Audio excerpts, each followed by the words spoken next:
देश इस वक्त बेहद मुश्किल दौर से गुजर रहा है। हर दिन के साथ कोरोना का ग्राफ नए रिकॉर्ड छू रहा है, लेकिन मुसीबत की इस घड़ी को थामने के लिए देश के पीएम नरेंद्र मोदी ने एक बार फिर मोर्चा संभाला है। कोरोना के खिलाफ लड़ी जा रही इस जंग को अंजाम तक पहुंचाने के लिए पीएम मोदी ने वायरस पर प्रहार का एक ऐसा प्लान तैयार किया है जो न सिर्फ कोरोना से करहा रहे तमाम राज्यों के लिए संजीवनी साबित होगा, बल्कि कोरोना की रफ्तार को थामने में भी ये प्लान कारगर साबित होगा।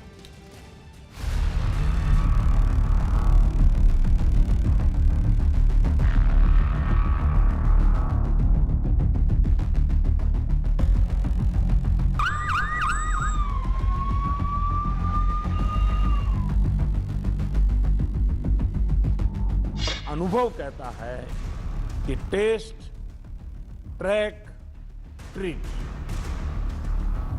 कोविड एप्रोप्रिएट बिहेवियर और कोविड मैनेजमेंट, इन्हीं चीजों पर हमें बल देना है।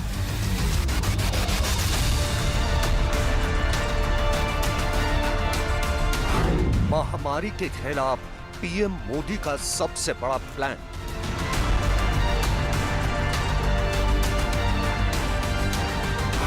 पीएम मोदी का वायरस पर ब्रेक लगाने वाला मंत्र।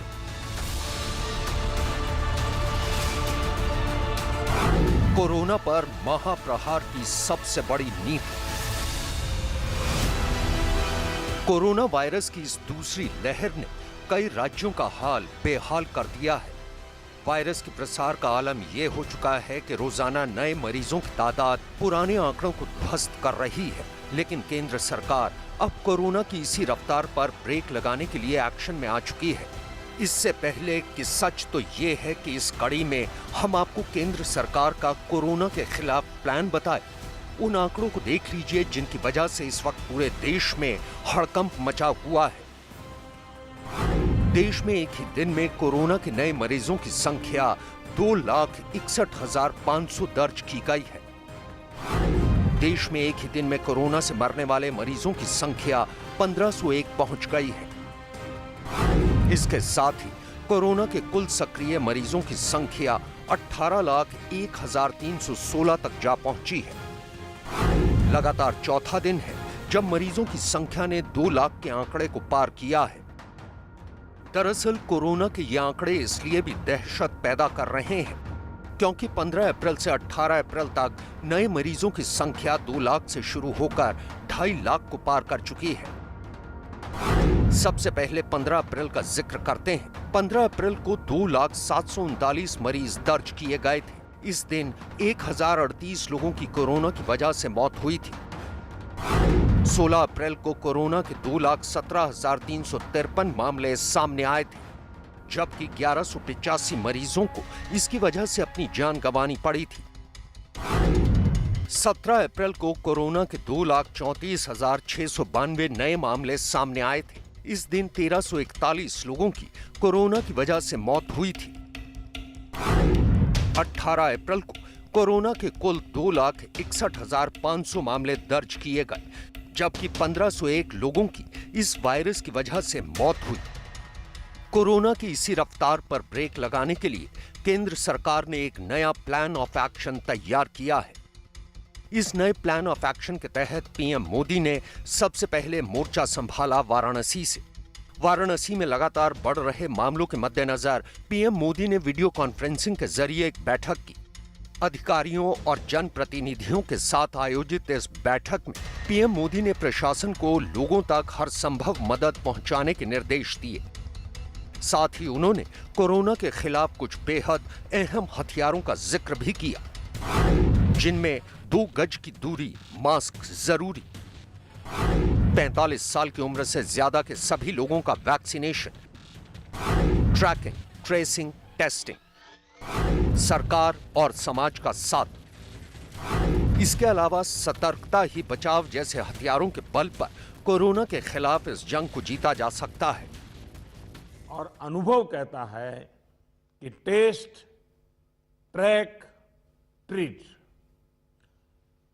कोविड एप्रोप्रिएट बिहेवियर और कोविड मैनेजमेंट, इन्हीं चीजों पर हमें बल देना है। भले ही देश में कोरोना की विकराल चुनौती बनी हुई है, लेकिन सच तो ये है कि उस चुनौती को पार पाने के लिए मोदी सरकार ने एड़ी चोटी का जोर लगा रखा है। एंटीवायरल ड्रग रेमडेसिविर दवा के दामों को तत्काल घटाना भी इसकी बानगी माना जा रहा है।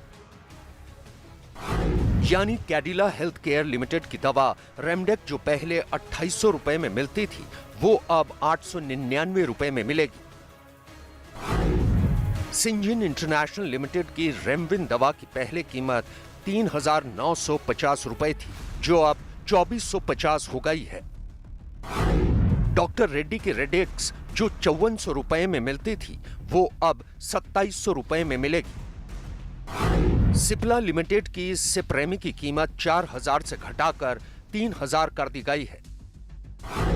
माइलिन फार्मास्यूटिकल प्राइवेट लिमिटेड की दवा डेसरेम के दाम 4800 से घटाकर 3400 कर दिए गए हैं। जुबिलेंट जेनरिक्स लिमिटेड की दवा जुबिआर की कीमत पहले 4700 थी, लेकिन अब ये 3400 हो गई है। इसी तरह हेट्रो हेल्थ केयर लिमिटेड की कोविफोर के दामों को 5400 से घटाकर 3490 कर दिया गया है। दरअसल रेमडेसिविर का प्रोडक्शन ये 7 कंपनियां ही करती हैं। कोरोना के मरीजों के लिए यह दवा रामबाण साबित हो रही है, लेकिन महामारी के इस दौर में इस दवा की लगातार किल्लत हो रही है, जिसके चलते इस दवा के दाम आसमान छूने लगे थे। यही वजह है कि सरकार ने इसके दाम कम करने का फैसला लिया है। इतना ही नहीं, कोरोना के खिलाफ इस जंग में केंद्र सरकार तमाम चुनौतियों की काट में जुटी है। इसी कड़ी में केंद्र सरकार के स्वास्थ्य मंत्रालय का दावा है कि रेमडेसिविर के उत्पादन को दुगना कर दिया गया है। रेमडेसिविर की लगातार हो रही किल्लत के चलते फिलहाल इसके निर्यात को बंद कर दिया गया है। लोग इस एंटीवायरल दवा को ऊंचे दामों पर ना बेच सकें, इसके लिए कालाबाजारी पर सख्त निगरानी की जा रही है। साथ ही कोरोना वैक्सीन की सप्लाई को भी लगातार किया जा रहा है। दावा किया जा रहा है कि सितंबर तक कोवैक्सीन का उत्पादन 10 गुना किया जाएगा। इतना ही नहीं, अस्थायी अस्पताल बनवाकर बेड की संख्या में इजाफा किया जा रहा है। रेमडेसिविर की उपलब्धता को और उसकी कमी को ठीक प्रकार से जल्दी हैंडल किया जाए, इसके लिए जो हमारा मंत्रालय है फर्टिलाइजर्स और केमिकल्स का, उसका भी पूरा सहयोग है। उसके सहयोग से भी जो सभी बड़ी कंपनियां इसको बना रही हैं, उनको भी जो है पूरी तरह से आगाह किया गया है अपने प्रोडक्शन को रैंप अप करने के लिए। और इसके साथ साथ इस दवा का एक्सपोर्ट जो है वो भारत से बाहर उसको बैन किया गया है, और किसी भी प्रकार की कालाबाजारी इत्यादि होर्डिंग इस दवा की ना हो, या दूसरी और भी दवाई जो संबंधित हैं ना हो, उसके लिए भी ड्रग कंट्रोलर के माध्यम से सख्त कार्रवाई देश के अंदर की जाए। महामारी के इस डराने वाले दौर में ऑक्सीजन की किल्लत कई राज्यों में देखी जा रही है। दावा किया जा रहा है कि कोरोना के मरीजों की लगातार बढ़ती तादाद ने ऑक्सीजन सप्लाई को बुरी तरह प्रभावित किया है।